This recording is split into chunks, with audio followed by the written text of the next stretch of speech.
Good evening friends. এখন বাজে সন্ধে 7:30 বেজে গেছে, 7:40 বাজে। আর এখন থেকে আমি আমার ব্লগটা শুরু করছি।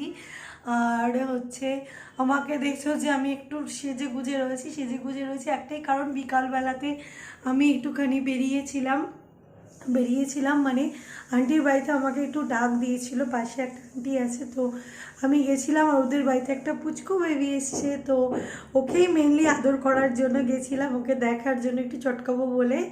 আর আর ওখান থেকে একটু গল্প টল্প ভেবেছিলাম তাড়াতাড়ি করে চলে আসব, কিন্তু ওখানে গল্প করতে করতে অনেকটা দেরি হয়ে গেছে। তো এখন আমি বাড়িতে এসে পৌঁছিয়েছি।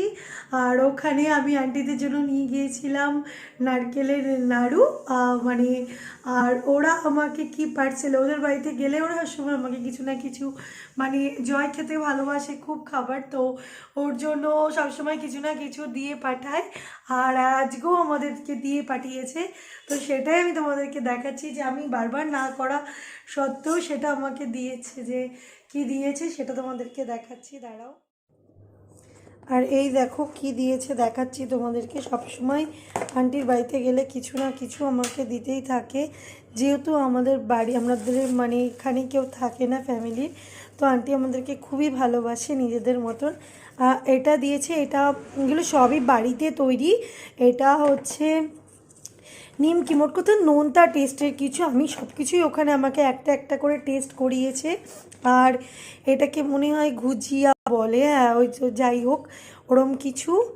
আর এই যে ওর ঠেকুয়া না, এটা গজা, আমরা যেটাকে গজা বলি, সেই গজা সব কিছু পার্সেল করে করে পাঠিয়েছে। আর এর মধ্যে যেটা রয়েছে, যেটা আমি এই জিনিসটা, যেটা এই করে যে বড় বড় যেগুলো দেখছো, এগুলো মিষ্টি ফ্লেভারের। তো আমার মিষ্টি ফ্লেভার খেতে, যে মানে ফ্লেভার বলছি, মিষ্টি টেস্টের।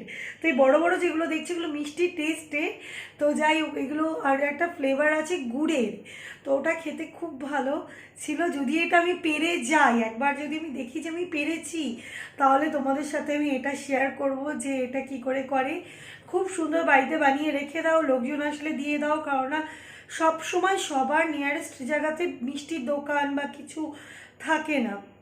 যেমন আমার আগে একদমই ছিল না, তো তখন আমার খুব প্রবলেম হতো, আমাকে একবারে মিষ্টি কিনে এনে রাখতে হতো, লোক আসলে ভালো, না আসলে গন্ধ হয়ে যেত মিষ্টিগুলো। তো এইরকম কিছু স্ন্যাক্স টাইপ কিছু বাড়িতে যদি বানিয়ে রাখা যায়, তো ওর জন্য আমি না বেশি বেশি করে আন্টির বাড়িতে যখন যাই, আমি রেসিপিগুলোকে বারে বারে শেখার চেষ্টা করি, যে এগুলো পরবর্তীকালে খুব কাজে আসবে। তো ওর জন্য তো আমি এগুলো প্রত্যেকটা জিনিস শেখার চেষ্টা করব। যেমন একটা তো আমি শিখে এসেছি আজকে, ওটা আমি তোমাদের সাথে খুব শিগগিরই শেয়ার করব। আমি আগে নিজে একবার করে দেখি, কারণ আমি তোমাদেরকে শেখাতে বসবো, আর আমি যদি না ভুলভাল পারি, তাহলে আমি যদি ঠিকঠাক করতে না পারি, তার জন্য আমি আগে নিজে ভালো করে শিখে নিই, তারপর তোমাদেরকে শেয়ার করব। তো যাই হোক, এখন অনেক বকবক করে ফেলেছি, আর আমি এখন চেঞ্জ করে আমি একটু রেস্ট করে তারপর রাতে রান্না করব। আর রাতে রান্না আজকে না শর্টকাট কিছু করব, কারণ না আমার ইচ্ছে করছে না কিছু করতে, বা ওকে ফোন করে বলে দেবো রুটি নিয়ে আসতে, নাহলে ভাত করি কি রুটি করি, তাহলে আবার ওর সাথে কোনো ডিশ আমার নেই, যেটা আমাকে আবার মানে ওগুলো দিয়ে হয়ে যাবে। তো ভাবছি খিচুড়ি টাইপ কিছু বানিয়ে নেবো, নাকি খাই নাকি আগে একটু ফোন করে জেনে নেব, তারপরে রাতের রান্নাটা রাতের ডিসিশান। তো যাই, আমি চেঞ্জ করে একটু রেস্ট করে নিই। Morning friends. আর আমি এখন থেকে ব্লগটা আবার স্টার্ট করছি। কালকে রাতে কি হলো, কালকে রাতে আমি একটু রেস্ট করব বলে আমি, জয় আসতেও লেট করেছে, তো আমি অনেকক্ষণ রেস্ট করতে মানে করছিলাম, ঘড়ির টাইম খেয়াল করিনি। ভাবলাম তো রাতে খিচুড়ি টিচুড়ি টাইপ কিছু করে নেবো, লাস্টে গিয়ে খিচুড়িও করিনি, জাস্ট সেদ্ধ ভাত যা কিছু ছিল, গাজর আলু এরম টাইপ সব কিছু দিয়ে, তো একটু পেঁপে ছিল, ওগুলো সব ভাতের মধ্যে দিয়ে সেদ্ধ করে ঘি দিয়ে ব্যাস, আর একটা করে অমলেট করে নিয়েছিলাম, ওই দিয়ে খাওয়া হয়ে গেছে। তাই তোমাদের সাথে শেয়ারও করিনি। আর চোখে এত ঘুম ছিল, তো ওর জন্য আর ক্যামেরার সামনেও আসিনি। আর এখন সকালবেলা, সকাল 7:25, তো আমি এখন থেকে আমার ব্লগটা স্টার্ট করছি। আর সাথে থাকো, আজকে সারাটা দিনই প্রায় তোমাদের সাথে শেয়ার করব। তো চলো আমি চা বানিয়ে ফেলি। আর কালকে জয়ও আসতে লেট করেছে বলে আমারও ঘুম থেকে উঠতে দেরি হয়েছে, তখন লাস্ট ইয়ার খিচুড়ি বানাতে গেলেও তো মানে অনেক কিছুর ব্যাপার আছে, তো ওর জন্য তো আবার পেঁয়াজ টিয়াজ কাটো সব কিছু করে রেডি করে, তো ওর জন্য সেদ্ধ ভাত ঘি দিয়ে আর অমলেট দিয়ে খেয়ে নিয়েছি কালকে। রাত্রি করে ঘি খাওয়াটা উচিত না জানি, আমি এটা খুব মেনটেন করি, কিন্তু রাতে কেন আমি যে কোনো এই মানে একটুখানি মেনটেন করার চেষ্টা করি, কিন্তু কালকে রাতে আর শরীরের জন্য সব কিছুই চলে গেছে। আর এখন চা করে ওকে দিয়ে তারপর দুপুরে কি করা যায় দেখা যাক। ফ্রিজে তো মাছ নেই,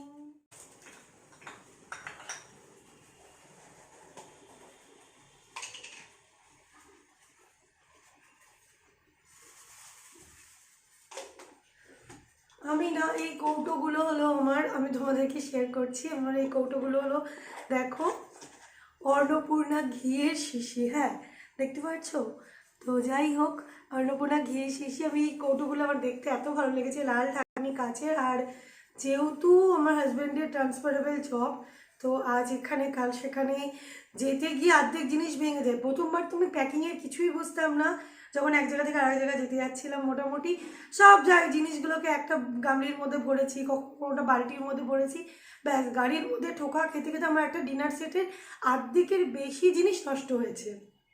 তো যাই হোক, আর এখন আমি ওর জন্য ভেবেছি যে আমি আলাদা করে কিছু কিনি না, আমি সব কিছু এইটা থেকে এইরকম শিশিগুলো আমি জমিয়েছি, যেমন দেখো এগুলোর মধ্যে আমি রাখি দেবো মধু শিশি ডাবর হানি।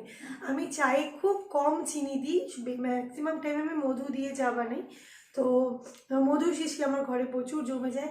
এই লেনটা পুরো মধু শিশি, আরও নিচে কিছু জমে রয়েছে, ওগুলোকে পরিষ্কার করে আবার এটার মধ্যে তুলে নেব।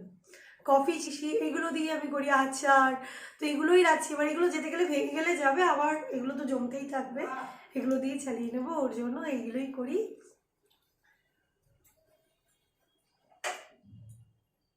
চা হয়ে গেছে। আর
আমার সবজি কাটা শেষ, এখন আমি রান্না করব।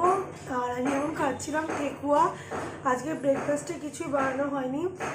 ভাবছি যে ছাতু শরবত বানিয়ে, ছাতু শরবত সেটা চিনি দিয়েও দেওয়া যায়, চিনিটা অতটা প্রেফার করি না, আমরা পছন্দ করি ওই নুন লেবু ওইসব দিয়ে। আবার ও খেত এক জায়গায় যেখানে পেঁয়াজ কুচি টুচি দিত, লঙ্কা কুচি, ও ওটা পছন্দ করে। আমিও শুধু নুন দিয়েও আমি খেয়ে নিতে পারি, আমার কোনো অসুবিধে নেই। তা আমি নিজের জন্য এখন ছাতু শরবত করবো না, কারণ তাড়াতাড়ি করে খাবার দাবার বানিয়ে নিই। এখন আমি জাস্ট একটু ঠেকুয়া খাচ্ছি, অনেক ঠেকুয়া জমেছে, এক এক জায়গা থেকে এক একজন ঠেকুয়া দিয়ে গেছে, তো একটু ঠেকুয়া খাচ্ছি। ঠেকুয়া খেয়ে তারপর আমি রান্না শুরু করবো। একদিকে আজকে করবো হচ্ছে থোড় আর ওই লাউ শাক।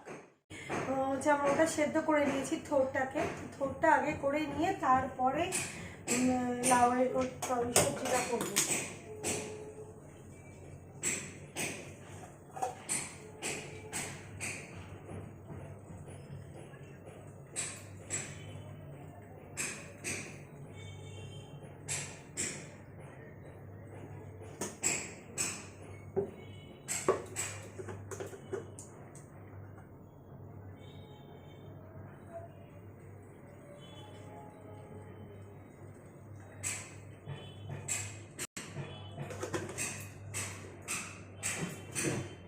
थोड़ा सामान्य तेल दिलाम, बेशी तेल दिलाम ना।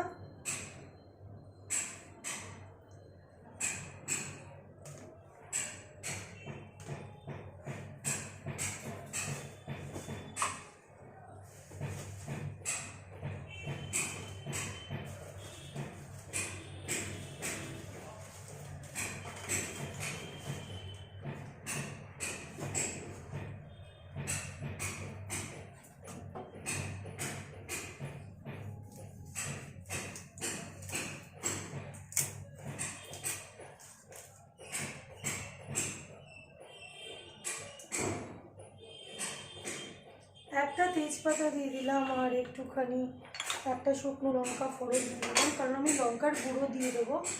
আর হচ্ছে থোড়ে না আমি আজকে দেবো গোবিন্দভোগ চাল, যাতে ওটা ঘন্ট মতো লাগে। থোড় যদি আমরা প্লেন ভাজি তাহলে ওটা থোড় ভাজা হয়ে যায়, আর আমি বানাচ্ছি ঘন্ট, তো একটু গোবিন্দভোগ চাল দেবো। আর মিশিয়ে দেওয়ার জন্য আমার কালকে যে রাতের আলু সিদ্ধ একটু রয়ে গেছিলো, তো একটু আলু সিদ্ধ দিয়ে দেবো, তাহলে খুব ভালো মিশে যায়।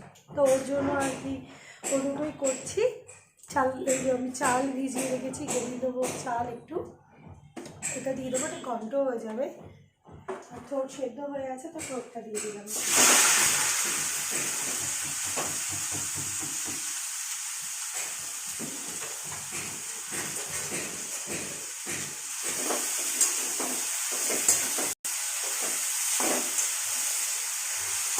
যাতে থোড়টা কালো না হয় তার জন্য নুন হলুদ দিয়ে সেদ্ধ করেছি, এটা আমরা সবাই জানি। তার জন্য নেক্সট টাইম নুন হলুদ দেওয়ার সময় খুব বুঝিয়ে মেপে একটু টেস্ট করে তবেই দিতে হবে। আর আগে রান্না যখন করি তখন একটু টেস্ট করেই নামাবার আগে, ম্যাক্সিমাম টাইম তাই। আর যেদিন উপোস থাকে সেদিন তো আলাদা ব্যাপার, কিন্তু না হলে আমি নামাবার আগে একটু টেস্ট করে দেখি যে নুনটা অন্তত ঠিকঠাক আছে। নুন ঠিকই থাকে, তাও দেখে নিই।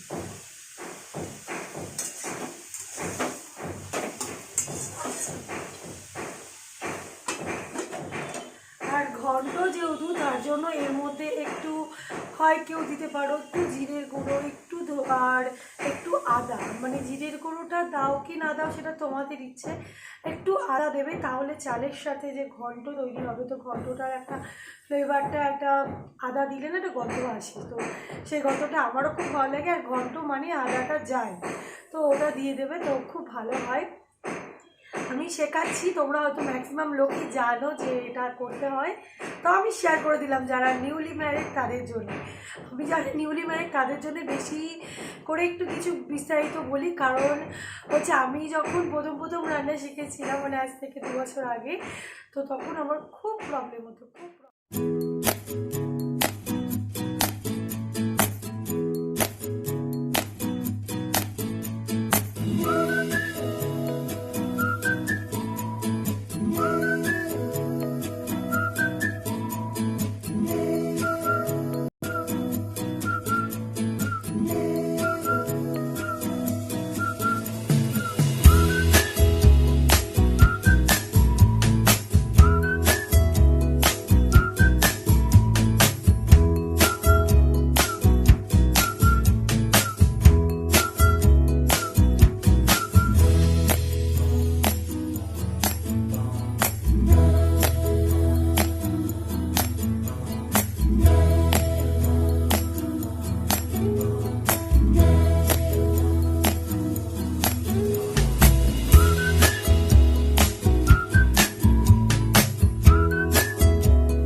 শাকটা দিয়ে দেবো, কারণ শাকটা পুরো একসাথে দিলে হয় আলুটা সেদ্ধ হতো না, না ওটা হতো না, তো তার জন্য যাই হোক ফট করে এটা সেরে নিয়ে ডিমের ঝোলটা ঠিক করতে ইচ্ছা করছে না, মানে আর ভালো লাগছে না আজকে। কালকে থেকে না শরীরটা একটু খারাপই লাগছে, না হলে কেন এনার্জি লস হয়ে যাচ্ছে মনে হচ্ছে বুঝতে পারছি না। তো যাই হোক এখনও আবার ডিমের ঝোল করতে হবে, দেখি ওকে স্নান করে এসেও করতে পারি।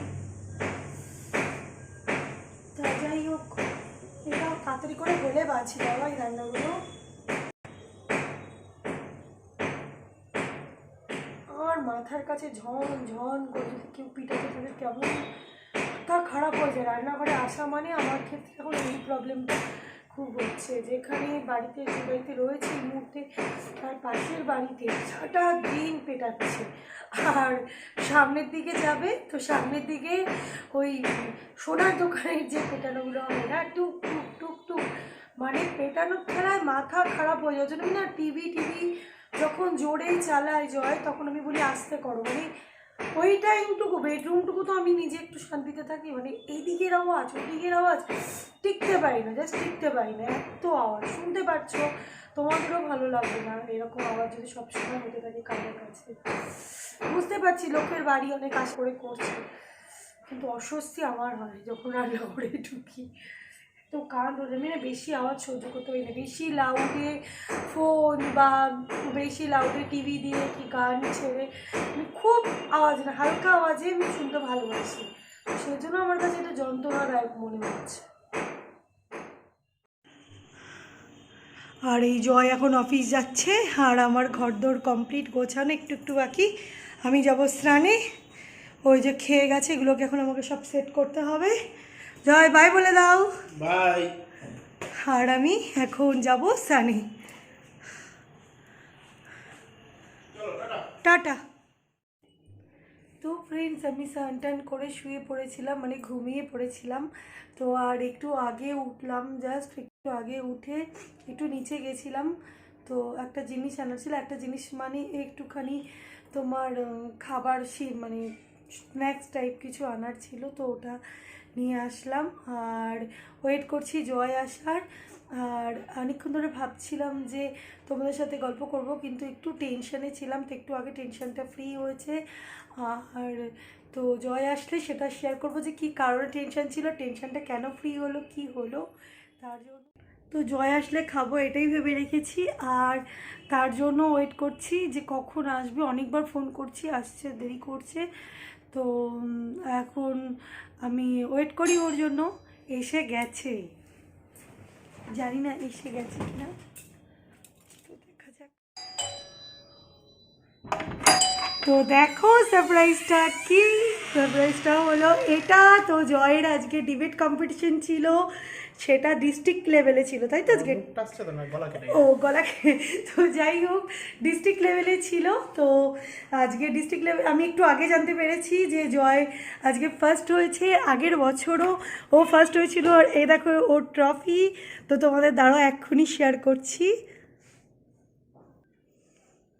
তো দেখো জয়ের আজ এবছর 2019-এ এটা জিতেছে, তো আমি এটার জন্য ওয়েট করছিলাম যে কখন ও আসবে আর আমি এটা কখন হাতে নেব, কারণ না আগের বছরও ডিস্ট্রিক্টে ও ফার্স্ট হয়েছিল ডিবেট কম্পিটিশানে, তার হচ্ছে এটা ছিল এইটা, তার ট্রফিটা ছিল এইটা, দেখতেই পাচ্ছ 2018 লেখা। তো আমি খুব খুশি জয়ের জন্য যে ও এবার জিতে গেছে, আর আমি দুটোকে পরপর সাজিয়ে সুন্দর করে এখানে রাখবো। তো আর নেক্সট ও রেঞ্জের জন্য সিলেক্ট হয়ে গেছে, তো তোমরা এটাই তোমাদের বলছিলাম ও কি হয় সেটা নিয়ে একটু টেনশানে ছিলাম, যেহেতু আগেরবার আমার আশাটাও বাড়িয়ে দিয়েছিল, তো ওর জন্য আমি আজকে প্রচণ্ড টেনশানে ছিলাম যে আজকেও যেন ও ফার্স্ট হয়ে যায়। তো ঠাকুরকে অনেকক্ষণ ধরে দুপুরবেলায় স্যান্টেন করে ডাকছিলাম, তো যাই হোক ওর ট্যালেন্টও ছিল আর ঠাকুরের অবশ্যই আশীর্বাদ ছিল, তো যাই হোক এবার পেয়ে গেছে, আমার পরপর দুটো ওর দেওয়া দুটো ট্রফি হয়ে গেছে। আর এবার ও রেঞ্জের জন্য সিলেক্ট হয়ে গেল যে এখানে পার্টিসিপেট করবে কোচবিহার ডিস্ট্রিক্ট, কোচবিহারেও ফার্স্ট হয়েছে, তো কোচবিহার, আলিপুরদুয়ার আর একটা জলপাইগুড়ি নাকি গো, হ্যাঁ তো জলপাইগুড়ি, ওখান থেকে যদি কিছু হতে পারে তাহলে চলে যাবে স্টেট লেভেলে কলকাতায়। তো আগের বারও স্টেট লেভেলে গেছিলো, স্টেট লেভেল থেকেও রেঞ্জ হয়ে উইন করে এসেছে, তো যাই হোক এবারও আশা একটা রয়েছে যে আগেও রেঞ্জে কিছু হয়ে যাক। আগেরবার রেঞ্জে ফার্স্ট হয়েছিল, এবারও ঠাকুরকে ডাকছি যেন রেঞ্জে ফার্স্ট হয়ে যায়। ব্যাস, তো তাহলেই আমি খুব খুশি হয়ে যাব যদি ও তারপরেও যা খেতে যাবে আমি ওকে তাই তাই রান্না করে খাওয়াবো। আর এখন আমার ভালো মতন সেলিব্রেট করতে ইচ্ছে করছে যে এটা হয়েছে বলে। আর এই রেঞ্জেরটা কত তারিখ হবে? তো যাই হোক, আর পরে কয়েকদিনের মধ্যেই রেঞ্জেরটা হয়, তারপরে হবে স্টেট লেভেলে। স্টেট লেভেলেরটা মনে হয় একটু আগে রেঞ্জে হয়ে যাক, তারপরে স্টেটের কথা আলোচনা করব। যাই হোক, এখন খুব খুশি আমরা। আর জয়, তুমি একটু বলো, তুমি খুশি কিনা আজকে জিতে? প্রচণ্ড খুশি আমরা। তো আমি এটা সেকেন্ড টাইম কনসিকিউটিভলি হলাম আর কি। এর আগে যারা হতো তাদেরকে, মানে সিনিয়র যারা ছিল আমাদের, তাদেরকে হারানো খুব টাফ, কারণ তারা খুব ভালো বলে, তারা খুব ভালো বক্তা, এবং তাদের সাথে কম্পিট করা খুবই চাপের বিষয় হয়। তো যাই হোক, এবার ডিস্ট্রিক্টে হয়েছে, এবার রেঞ্জে আশা করছি রেঞ্জে আরও ভালো ভালো থাকে, আলিপুরদুয়ার ডিস্ট্রিক্টের থাকে এবং আলিপুরদুয়ার ডিস্ট্রিক্টের থাকে ভালো ভালো বক্তারা আছে, জলপাইগুড়ি ডিস্ট্রিক্টের ভালো ভালো বক্তারা আছে, তাদের সাথে কম্পিট করে স্টেট লেভেল অবধি পৌঁছানোটা ইটসেলফ ইজ খুব বড় ব্যাপার। আর বিশেষ করে আমাদের যা ডিউটির চাপ, আমরা তো পড়াশোনা তো করতে পারি না একটা পার্টিকুলার টপিক নিয়ে। দেখা যাক, লেটস সি কি করা যায়। তো এখন একটু চা খাবো। চাটা আমি তোমার জন্য স্ন্যাক্স নিয়ে এসে রেখেছি, তো আমি সেগুলোই এখন করবো। তো এখন আজকের মতন, আর আমাকে আমার জন্য কিছু বলে দাও প্লিজ ফ্রেন্ডস। ও খুব খাটছে, প্রচন্ড খাটছে, ওর জন্য প্লিজ একটা লাইক এবং সাবস্ক্রাইব অবশ্যই করবে এবং কমেন্ট করবে, কমেন্টে বলবে ওর যদি কোনো কিছু খামতি থাকে ও আবার নিজে অবশ্যই খামতিগুলো তোমরা অবশ্যই। আমার ওয়াইফ বলে বলছি না, কিন্তু খুব খাটছে। থ্যাংক ইউ তোমাদের জন্য ফ্রেন্ডস, তোমাদের জন্য। আর তোমাদেরকেও এর পরের ব্লগে তোমাদেরকে জানাবো যে ও পরের লেভেলে অবধি যেতে পারছে কি পারছে না, তো ওটা থাকছে তোমাদের নেক্সট ব্লগের জন্য। আর এখনকার মতন আমি এখান থেকে বিদায় নিচ্ছি। প্লিজ লাইক করো, সাবস্ক্রাইব করো একটুকু ভালো লাগলে, আর কমেন্ট করো।